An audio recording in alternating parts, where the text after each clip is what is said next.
sa mga dahilan kung bakit daw isinusulong ang RH Bill upang protektahan ang mga inang namamatay sa panganganak o maternal death. Susi nga ba ito sa paglutas ng problema?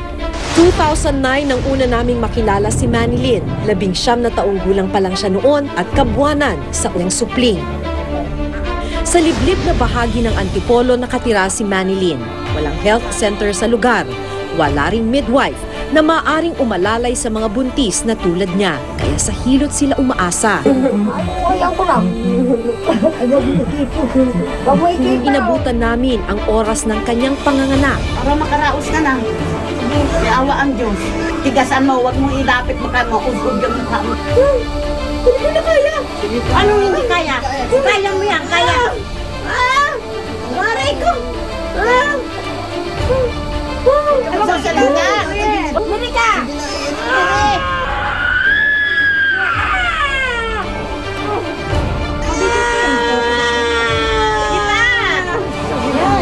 Makalipas ang halos 12 oras, ligtas si Manilyn. Ngunit ang kanyang sanggol, walang buhay nang lumabas.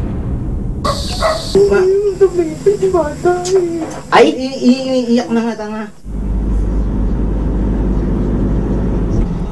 Kamakailan, binalikan namin si Manilyn. May isa na siyang anak ngayon. Dahil sa mapait na sinapit sa unang pagbubuntis, tiniyak daw niyang hindi na ito maulit sa ikalawang pagkakataon. Nung nagkaroon na po ako ng second baby, doon na po ako dun sa Laguna, doon po sa lugar po namin. Doon na po ako nanganak. Tapos ang nagpaanak po sa akin, midwife na po.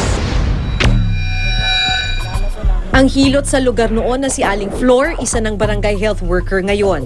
Pero nananatiling walang health center sa kanilang lugar. Oo, yun ang hinihingi namin hanggang sa barangay. Yun din ang hinihingi namin hanggang sa ngayon. Ako barangay health worker na ngayon, pero kung kakulangan ng pundo ng barangay, hindi maibigay. You solve the problem by providing more maternity clinics, by making sure that the poor have access to midwives. That's the solution, not contraception.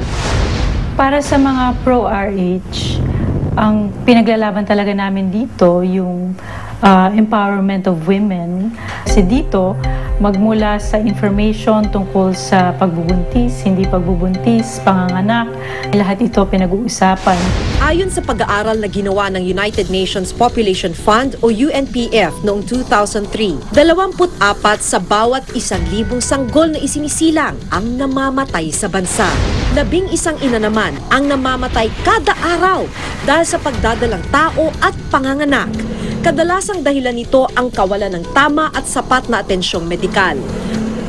Taong 2000 nang lumagda ang Pilipinas sa Millennium Development Goal o MDG, isang programa ng United Nations. Sa ilalim nito, 8 layunin ang kailangang makamit ng bansa pagsapit ng 2015, kabilang na ang pagbaba ng bilang ng infant at maternal mortality rate. Dito sa Pilipinas, 162 mothers die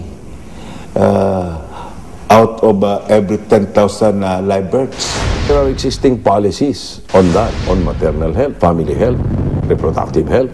Lahat yan, there are existing policies of government. All they have to do is upgrade it.